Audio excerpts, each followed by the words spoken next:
সালামু আলাইকুম। যাক, আজকে গাড়ি নিয়ে ছোটো মোটো একটা ট্যুর দিতে বেরোইলাম। তো এখন অবশ্য ঢাকা বিশ্ববিদ্যালয় চারুকলার সামনে আছি সম্ভবত। তো হঠাৎ করে একটা ভাস্কর্য দেখলাম, দেখার জন্য একটু দাঁড়াইলাম। ভিতরে ঢুকি দেখি।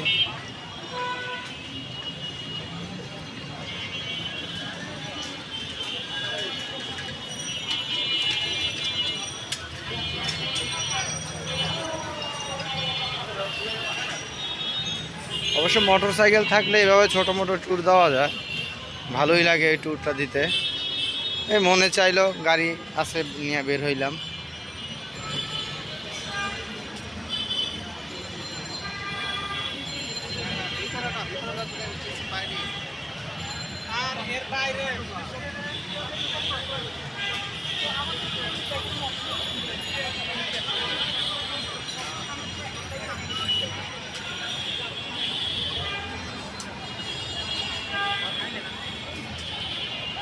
অবশেষে ভাস্কর্যটা দেখতে পারলাম, স্ট্যাচুটা। আসলে দেখতে খুবই ভয়ানক।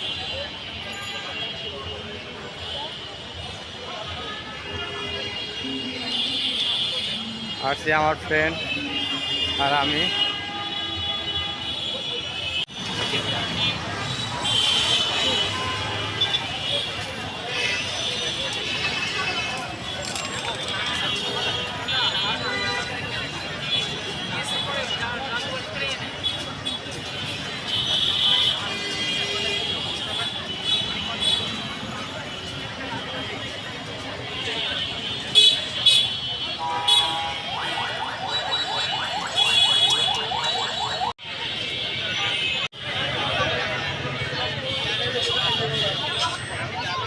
দুই দোস্তে আসলাম একটু চা খাওয়ার জন্য।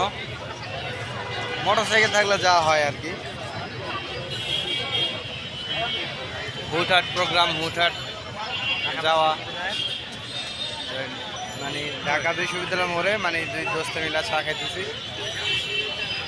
অবশ্যই আসছিলাম শহীদ মিনারের উদ্দেশ্যে, তো মনের অজান্তে এই বিশ্ববিদ্যালয়ের মানে চত্বরের সামনে এসে পড়ছি।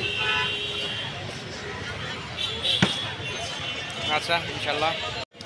এই পানি বাংলাদেশের মানুষের জীববৈচিত্র্য, কীট পতঙ্গ খাবার জন্য যে পানির দরকার, সেই পানি ওই ভারতের শাসক গোষ্ঠী, যারা আধিপত্যবাদী গোষ্ঠী, সেদিন উনি ইন্দিরা গান্ধীকে ওই দিন বলেছিলেন যে তুমি আমাদের এই ফারাক্কার বাঁধ তুমি খুলে দাও, আমাদের ন্যায্য হিস্সা তুমি আমাদেরকে দিয়ে দাও। ওই দিনের ওই ভাষণ সারা পৃথিবীতে আলোড়ন জেগেছিল এবং আমাদের তৎকালীন রাষ্ট্রপতি, শহীদ রাষ্ট্রপতি জিয়াউর রহমান সাহেব, উনি জাতিসংঘে গিয়ে এই পানির ব্যাপারে একটি গ্যারান্টি ক্লজ সহ ৪৪,০০০ কিউসেক পানির চুক্তি করেছিল। এই ফারাক্কা লং মার্চের সর্বোচ্চ সহযোগিতা করেছিলেন তৎকালীন রাষ্ট্রপতি শহীদ রাষ্ট্রপতি জিয়াউর রহমান। সর্বাত্মক সহযোগিতা উনি করেছিলেন। বন্ধুগণ, আজকে আমাদের ফারাক্কা নদী সহ অভিন্ন ৫৪টি নদী পানির ন্যায্য হিস্সা আমাদেরকে আদায় করতে হবে। এই ৫৪টি নদীর ন্যায্য হিস্সা যদি আমরা আদায় করতে না পারি, আজকে সকালে আমাদের প্রেস ক্লাবে এই সাবজেক্টের উপরে একটি অনুষ্ঠান ছিল। এই লড়াই সংগ্রাম অব্যাহত রাখতে হবে। আমাদের স্বাধীনতার সার্বভৌমত্বকে রক্ষা করতে হবে। দেশ বাঁচলে আমরা বাঁচবো, দল বাঁচবে। আমরা দলীয় সংকীর্ণতার ঊর্ধ্বে উঠে আমাদের দেশকে বাঁচাতে হবে। এই বলে আমি আমার বক্তব্য শেষ করছি। ধন্যবাদ। আসসালামু আলাইকুম। ধন্যবাদ জনাব। এটাও একটা ঐতিহাসিক সময়। আমরা খুব সম্প্রতি একটা ঐতিহাসিক গণ অভ্যুত্থান সফল করে বাংলাদেশকে নতুনভাবে পুনর্গঠন করার কাজে আছে।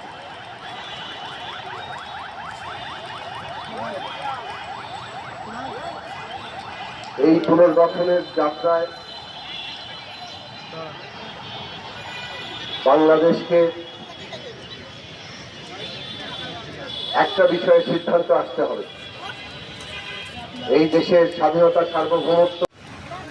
আজকে এখন আসলাম রমনা পার্ক, দেখি হ্যাঁ খারাপ জায়গা কও, আসলে খারাপ আমরা নিজেরা বানাই, খারাপ জায়গা খারাপ না, কিন্তু খারাপ আমরা নিজেরা বানাই।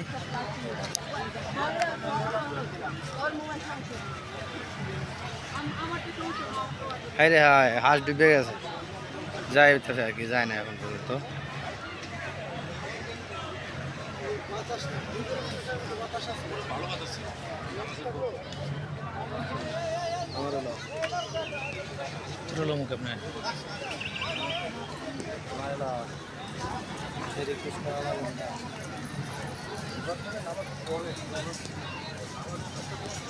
মোটামুটি ভালোই ঘুরলাম আজকে, ঢাকা বিশ্ববিদ্যালয়, রমনা পার্ক আর শহীদ মিনার।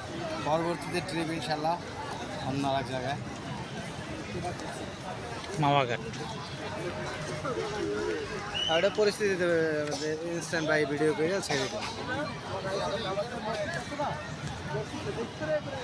আসলে নিজের গাড়ি, নিজের বাইক বা মোটর সাইকেল যাই বলেন না কেন, সাইকেল এগুলো থাকলে মানে স্বাধীন মতন ঘোরা যায় আর কি, দেখা যায় পরিস্থিতিতে।